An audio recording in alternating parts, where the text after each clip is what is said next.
శ్రీ గురుభ్యో నమ.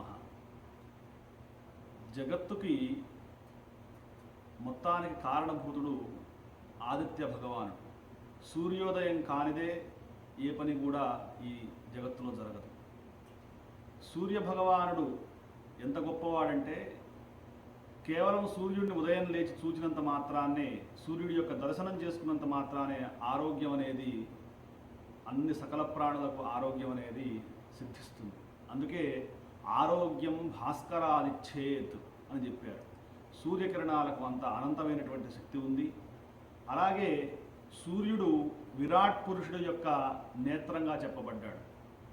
అటువంటి సూర్య భగవానుడిని మనందరం కూడా ధ్యానం చేద్దాం. ఆరోగ్యం ఎవరికైతే కావాలో చక్కని ఆరోగ్యాన్ని ప్రసాదించేటువంటి ఆ సూర్య భగవానుడిని మనం స్తోత్రం చేద్దాం. సూర్య భగవానుడికి సంబంధించినటువంటి స్తోత్రాలలో ఆదిత్య హృదయ స్తోత్రం చాలా గొప్పదైనటువంటి స్తోత్రం.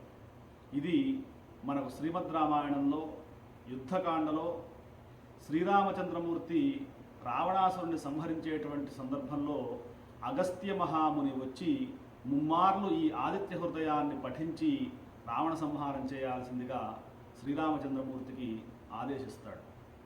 అటువంటి చాలా మహిమాన్వితమైనటువంటి స్తోత్రం. కేవలం రోజు మొత్తంలో ఒక్కసారి ఆదిత్య హృదయం విన్నా, ఆదిత్య హృదయం పారాయణం చేసిన సూర్యుడి యొక్క అనుగ్రహం చేత మంచి ఆరోగ్యం కలుగుతుంది. ఆరోగ్యం అనేది ఒక్క ఉపయోగమే, ఆరోగ్యం కాకుండా ఇంకా అనేక రకాలైనటువంటి ఉపయోగాలు ఉన్నాయి. ఎందుకంటే సూర్యుడికి గ్రహరాట్ అని పేరు. గ్రహాలకు అధిపతి ఎవరండి అంటే సూర్యుడు.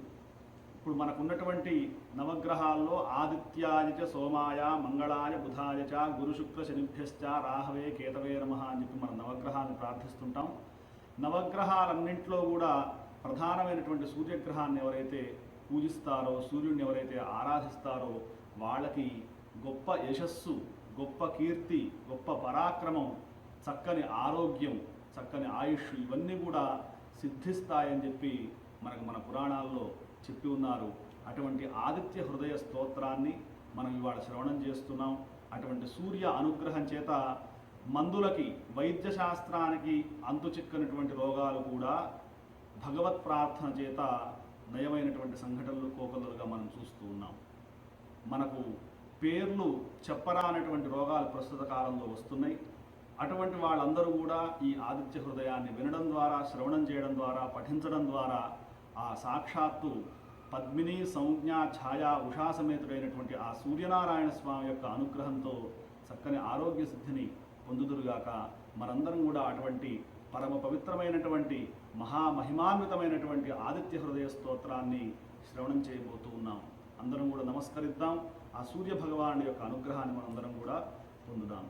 ధ్యేయః సదా సవితృమండల మధ్యవర్తి నారాయణః సరసిజాసన సన్నివిష్టః కేయూరవాన్ మకరకుండలవాన్ కిరీటీ హారీ హిరణ్మయ వపుర్ధృత శంఖచక్రః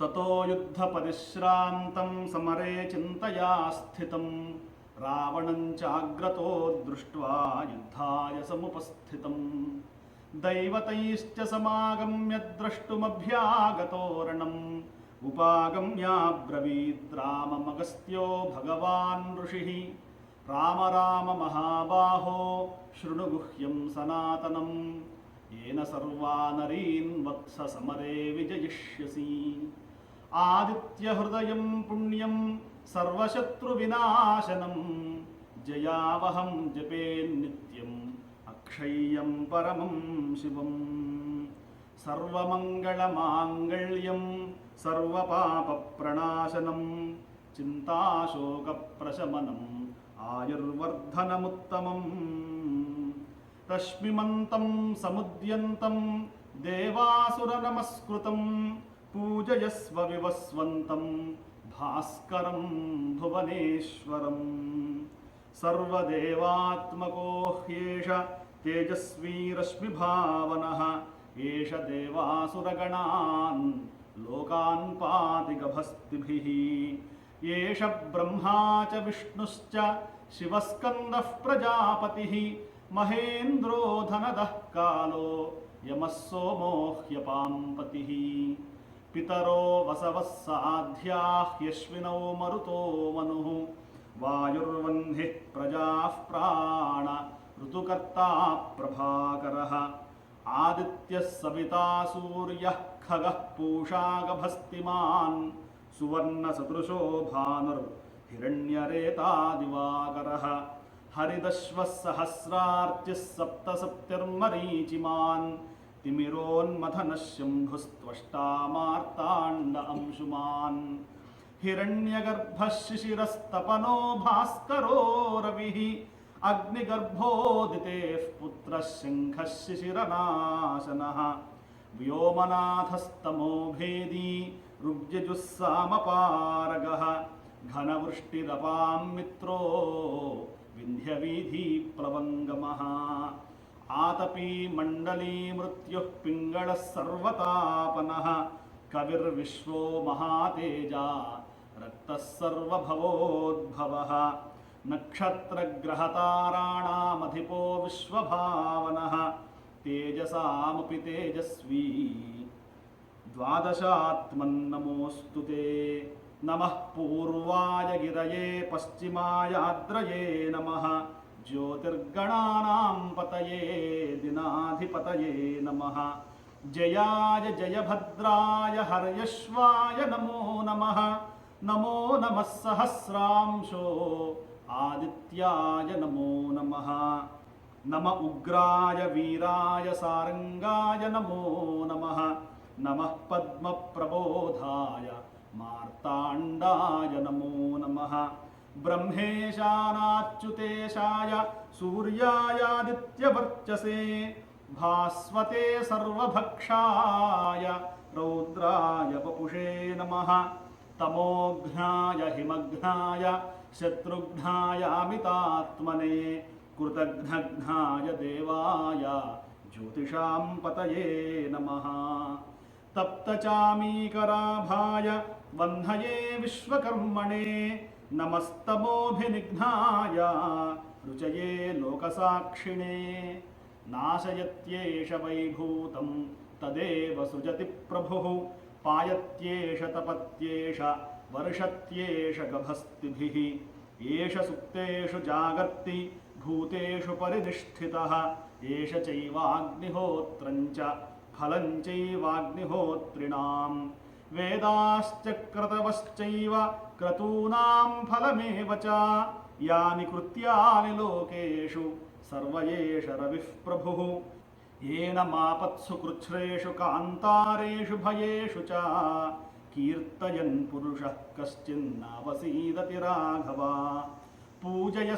पूजयस्वैनमेकाग्रो देवदेवं जगत्पतिं एतत्त्रिगुणितं जप्त्वा युद्धेषु विजयिष्यसि अस्मिन् क्षणे महाबाहो रावणं त्वं वधिष्यसि एवमुक्त्वा तदागस्त्यो जगाम च यथागतम् एतच्छ्रुत्वा महातेजा नष्टशोको भवत्तदा धारयामास सुप्रीतो राघवः प्रयतात्मवान् आदित्यं प्रेक्ष्य जप्त्वा तु परं हर्षमवाप्तवान् त्रिराजम्य शुचिर्भूत्वा धनुरादाय वीर्यवान् रावणं प्रेक्ष्य हृष्टात्मा युद्धाय समुपागमतु सर्वयत्नेन महता वधे तस्य धृतो भवतु अथ रविरवदन् निरीक्ष्य रामं मुदितमनाः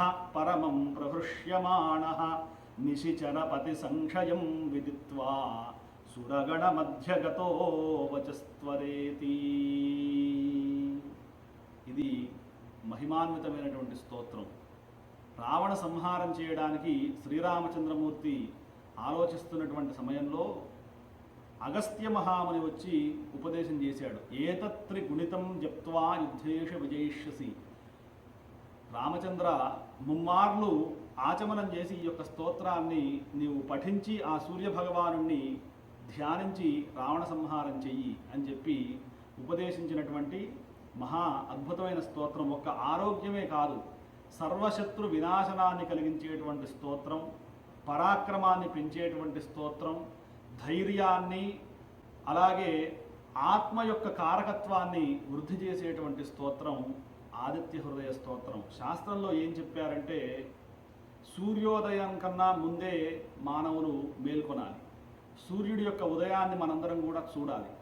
కానీ ప్రస్తుత సమాజంలో ప్రస్తుత కాలంలో ఎవ్వరు కూడా సూర్యోదయాన్ని పొద్దున్నే వీక్షించట్లేదు, సూర్యాస్తమయాన్ని కూడా గమనించట్లేదు. అంటే ప్రకృతి మీద మనందరికీ కూడా ప్రేమ తగ్గింది. ప్రకృతిని మనం గమనించవలసినటువంటి వాళ్ళం, ప్రకృతిలో భాగస్థులమైనటువంటి మనందరం కూడా ప్రకృతిని మర్చిపోతున్నాం.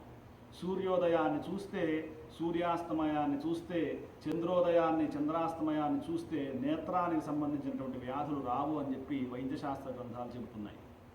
నిజంగా ఒక సముద్ర తీరంలోనో, ఒక నదీ తీరంలోనో, ఒక తటాక తీరంలోనో, ఒక సరోవరంలోనో అక్కడ మనం కూర్చుని ఆ సూర్యోదయ సూర్యాస్తమయాలను చూస్తూ ఆ సమయంలో ఎవరైతే ప్రార్థన చేస్తారో వాళ్ళకి ఎంత మానసికమైనటువంటి ఆనందం ఉంటుందంటే అంత ఉత్సాహం ఉంటుంది. కాబట్టి నక్షత్రాలను చూడాలి, రాత్రిపూట చంద్రుడిని చూడాలి, అలాగే పూర్ణిమ నాడు చంద్రుడిని ఖచ్చితంగా చూడాలి. చంద్రుడి యొక్క కిరణాలకి అమృత కిరణుడు అని పేరు. ఆ కిరణాలకు చాలా శక్తి ఉంది. సూర్యకిరణాలకి చంద్రకిరణాల గురించి శాస్త్రాలు చాలా అద్భుతంగా చెప్పారు.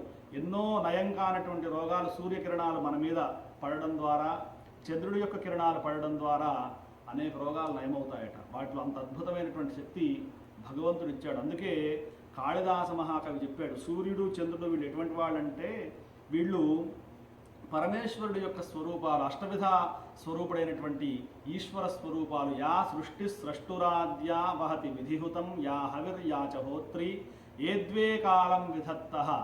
కాలాన్ని విభజించేటువంటి సూర్యుడు ఒక స్వరూపమైతే చంద్రుడు కూడా ఇంకొక స్వరూపం అట. అటువంటి సూర్యుడు, ఇందులో సూర్యుడి యొక్క శక్తి ద్వారానే చంద్రుడు ఉదయిస్తూ ఉంటాడు.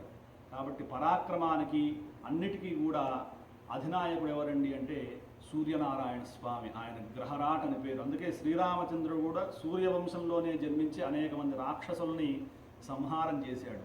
అటువంటి పరమ పవిత్రమైనటువంటి ఆదిత్య హృదయ స్తోత్రాన్ని మనందరం పఠించాం. మనందరం కూడా శ్రవణం చేయడం ద్వారా చక్కని ఆరోగ్య సిద్ధి, ఆయుర్వృద్ధి, అష్టైశ్వర్య ప్రాప్తి కలుగుతాయి.